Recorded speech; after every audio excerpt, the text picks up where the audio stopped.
কেউ আমার বিচারটা করেও না, দেখেও না। এই ছবি নিয়ে আজ 10টা বছর আমি ঘুরতেছি আদালতে আদালতে, বিভিন্ন জায়গায় বিভিন্ন ইয়াত। আমি কোনখানে গেলে বিচার পাবো, কেউ আমার বিচারটা করেও না, দেখেও না। মাননীয় প্রধানমন্ত্রীর কাছে আমি এটা বিচার চাই। উনি যে দৃষ্টি আকর্ষণ করে আমার বিচারটা যে সঠিক, যারা মারছে আমি তারার বিচার চাই। আর্মিরা এখন যারা আছে তারা তো মারে নাই, 16 সালে যারা ছিল তারার বিচার আমি চাই, এই অবিচারের বিচার আমি চাই। এই হত্যাকাণ্ডটা একটা আলোচিত হত্যাকাণ্ড, একটা সরকারের একটা সংরক্ষিত এলাকা ক্যান্টনমেন্ট, যেখানে এই হত্যাকাণ্ডটা ঘটেছে। তনু একটা মেধাবী ছাত্রী ছিল, ভিক্টোরিয়া কলেজের অনার্সে পড়তো সে, সে মেধাবী ছাত্র। আজকে তার পিতা, আজকে মামলার আজকেও একটা তারিখ ছিল, সে দাঁড়িয়ে ঘুরছে গত 10 বছর, কিন্তু এটার কোনো সুরা হচ্ছে না। একটা তদন্তকারী কর্মকর্তা বারবার সময় চাচ্ছে, এবং কেন সময় চাচ্ছে, কী কারণে চাচ্ছে এটাও তার বাবা জানে না। আজকে যিনি বাদী তিনিও জানেন না।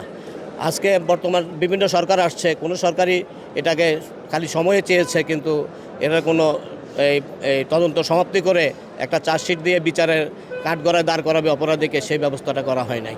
আমরা আশা করছি যে বর্তমান সরকার আসছে, নতুন সরকার, এই সরকার আইনের শাসনে বিশ্বাস করে। আশা করি যে এই সরকার অন্তত বিগত সরকারের মতো হবে না, তারা অতি সত্বর এই হত্যাকাণ্ডের এই তদন্ত শেষ করে তারা প্রকৃত অপরাধীর বিরুদ্ধে চার্জশিট দাখিল করবে এবং বিচার শুরু হবে, এটাই আমি আশা করি। একটা ফৌজদারি মামলায় 180 দিনের মধ্যে নিষ্পত্তি হওয়ার কথা, কিন্তু সে জায়গায় তদন্ত রিপোর্টটাই আসে না আজকে 10 বছর।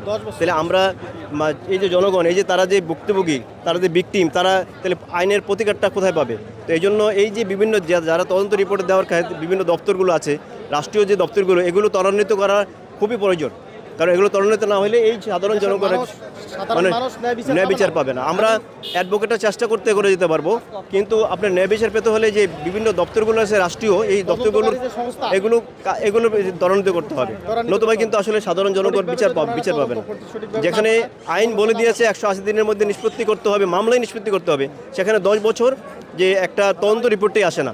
তাহলে এই একটা তার বাবা, সে সন্তান মারা গেছে, সন্তান মেরে ফেলেছে, সেটা বিচারটা সে কোথায় পাবে? সে তো আর নিচে ভিক্টিমাইজ হয়ে গেল।